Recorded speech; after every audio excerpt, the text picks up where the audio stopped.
I finished editing my drawing, and now it's time to set up my different layouts. I'm going to be using the Page Setup Manager to help me define how each layout will appear. Because my submittal package is going to different counties, I'm going to use plot styles to comply with each county's layer standards. Plot styles can be defined using a color table or a standards table. AutoCAD comes with several plot styles already defined.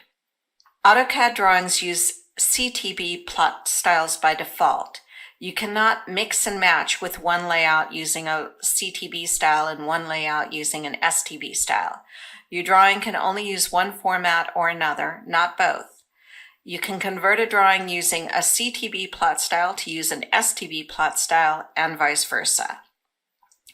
The Page Setup Manager is a helpful tool when I'm ready to add some layouts. One of the viewports on the sheet will be used to display a named view, and I want to plot that sheet using grayscale, so I'm going to apply a plot style to that sheet. I also will use layer overrides to control the properties of some of my elements in the viewports in order to comply with each county's requirements. I'm going to start working with a layout called Kitchen Detail. I activate that layout, and right now it's an empty sheet with just the title block. I want to verify that I'm on the viewport layer before I place my viewport. I always set my viewport layer to no plot. That way the viewport boundary is not visible in my plots. I want to create a viewport, so I go to the Layout ribbon. I select the rectangular viewport tool from the Layout Viewports panel on the ribbon. I place the viewport by drawing a rectangle, just two opposite corners. I want to assign a named view to this viewport, so I switch to the View ribbon. I double-click inside the viewport to activate model space. I select the named view called Kitchen from the View list. I click outside the viewport to return to paper space. I adjust the size of the viewport using the grips. I select the viewport and set the display to locked so the view doesn't change. I press Escape to release the selection. I right-click on the Kitchen Detail tab and select Page Setup Manager. Then I select Modify. I'll set it to print to an Adobe PDF file. I'll set the paper size to tabloid. I'll set the plot style to grayscale.ctb. This will plot the sheet as grayscale. Next, I press Preview to see what the layout will look like. It looks fine, so I press Exit and press OK. I close the Page Setup Manager. I'm going to switch to the San Francisco County layout. I right-click on the Layout tab and select Page Setup Manager. Then I select Modify. I'll set it to print to an Adobe PDF file. I'll set the paper size to tabloid. I'll set the plot style to SFCPW mono.ctb. This is a plot style I downloaded from the San Francisco County Public Works website. As I said earlier, many county public works departments will provide builders with the plot styles required for submitting building plans. If it's not on their website, just ask someone in the department. They will usually email it to you or provide you with a link at no charge. To see what the plot style looks like, I can click on the Edit icon next to the plot style name. I'll select the Table View tab. You see that all the colors are set to plot to black. In the case of some colors, Convert to Grayscale is enabled. The Form View is just a different format than the Table View. The information is the same.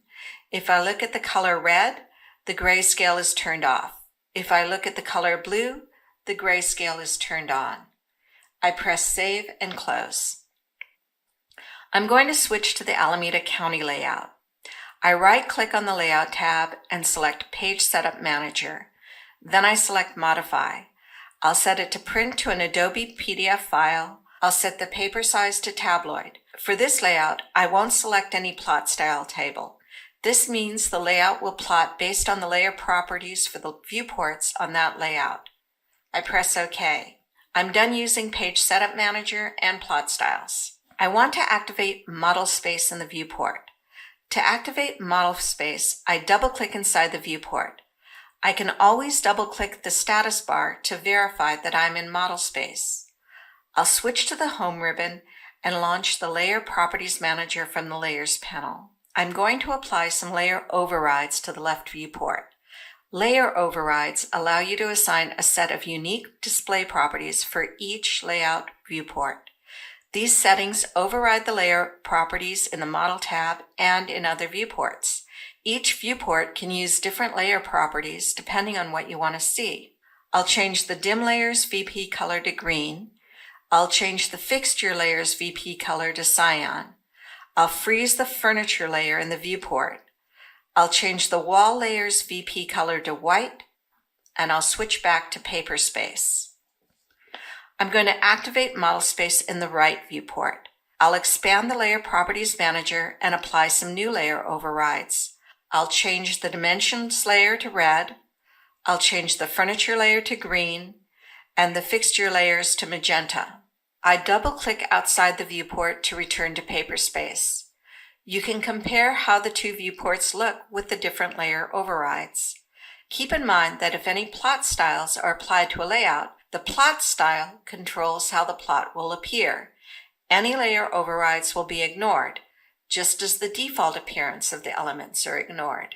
To remove the layer overrides, I simply select the viewport, right-click, and choose Remove Viewport Overrides for all layers. I'm going to switch to the apartment layout. I want to modify the viewport so it only displays the apartment on the left side of the duplex.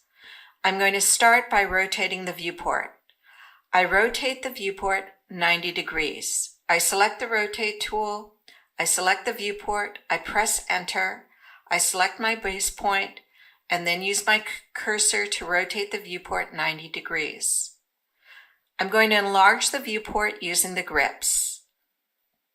Once the viewport is the correct size, I'm going to double-click inside the viewport to activate model space. I'm going to use Zoom Window to enlarge the view so it fills the viewport. I return to paper space. I want to modify the viewport boundary so I can focus just on a single apartment unit. I select Clip from the ribbon. I select the viewport to be modified. I right-click and select Polygonal. I trace around the apartment outline to define my viewport boundary. I'm basically using a polyline to create a polygonal boundary. I can right-click and select Close to close the boundary. I can use the grips on the viewport boundary to adjust the viewport shape if needed. To recap, I assigned a named view to a viewport in one of my layouts. I used the Page Setup Manager tool to control how a layout would be plotted. I applied plot styles to control how objects would appear in a plot. I applied layer overrides to change the display of some of the elements in a viewport. I customized the size and shape of a viewport boundary using the Clip tool as well as the viewport grips.